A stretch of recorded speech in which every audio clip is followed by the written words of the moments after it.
Hello.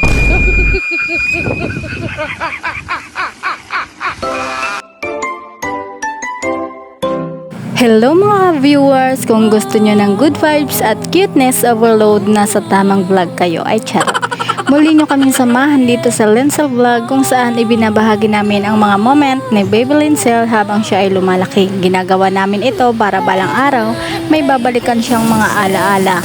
At makita niya kung gaano siya kakulit, kasaya at kamahal nung baby pa siya. Sa bawat araw, simpleng ganap man o makulit na eksena, siguradong mapapangiti kayo. Kaya tara, samahan nyo kami sa kwentuhan at kulitan kasama ang aming bebehan. Ngayon nga pala ay nag-inarte si Baby Lincel, kaya ayun, akin na siyang ibinaba para makapag-practice ulit siya sa paghakbang.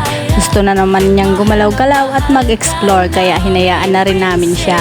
At makikita nyo naman, enjoy na enjoy talaga siya, walang kapaguran, nakakalikot. Tapos maya maya, ayan na naman ang kanyang kalokohan, nakikipagbulagaan pa sa akin. Aba, talagang game na game siya, tuwang-tuwa sa ginagawa niya. Kahit simpleng moment lang, kitang kita mo kung gaano siya kasaya. Kaya kami naman, natutuwa na lang din sa bawat galaw at ngiti niya. At eto, inilagay ko muna siya sa kuna kasi nga may bumibili.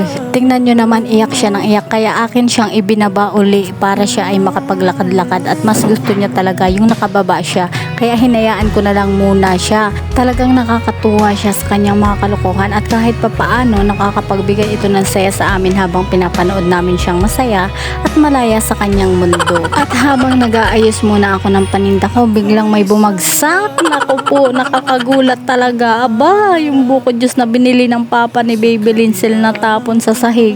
Halatang hindi namin inaasahan, kaya dali-dali rin kaming naglinis. At dito nga po, kumakain na lang ang mag-ama at makikita nyo si Baby Lincel. Gustong gusto niyang magdampot at tikman ang pagkain, pero halatang nahihiya pa siya, kaya dahan-dahan siyang kumikilos. Parang nag-iingat sa bawat galaw, ngunit hindi maitatangging excited siya sa bawat tikim. Kita mo sa kanyang mga mata at ngiti ang curiosity at kasiyahan. Talagang tuwang-tuwa siya sa bawat kainan kasama ang kanyang papa. Matapos niya kumain, pinalitan namin siya ng damit kasi alam niyo na madungis na ulit. At eto pa, ang kilos niya na talaga namang nagpapabalik sa akin. Ang simple niyang mga galaw, ang paraan niya ng pakikipag-interact, talagang nagpagaan sa aking pakiramdam. Sobrang saya ko na makita na unti-unti niyang nadadagdagan ang kanyang kaalaman at natututo sa bawat araw. Mula sa simpleng hakbang, sa paglalaro, hanggang sa mga maliliit na pakikipag-usap sa amin. Kitang-kita ang paglaki niya at ang pag-unlad ng kanyang mga kakayahan. Nagpapahalik siya sa akin pero sa kuya niya, ayaw niya. Aba, ang cute, diba? Pero ang kuya niya walang sawang nagturo at gumabay sa kanya sa bawat galaw, sa bawat hakbang, sa bawat ngiti at sa bawat kalokohan niya.